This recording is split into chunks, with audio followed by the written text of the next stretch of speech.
আপোনালোকে জানে নিচাই চাওমিন দোকানী বুলি তো সি ডিমটো পাৰ্টি খাওঁতে আমাক চাওমিনে খুৱাম বুলি চাওমিন বনাই আছে এইটো আপুনি চাব পাৰে এইটো হয় নিচা আৰু এইটো আপুনি জানে চাগে এই মাংস কাটাটো কোন হয় নকওঁ আৰু হ'ব হয়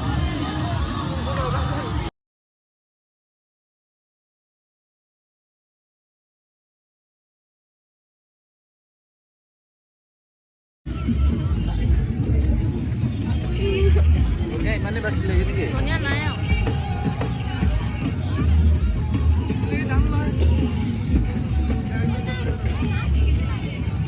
Aku susul lah.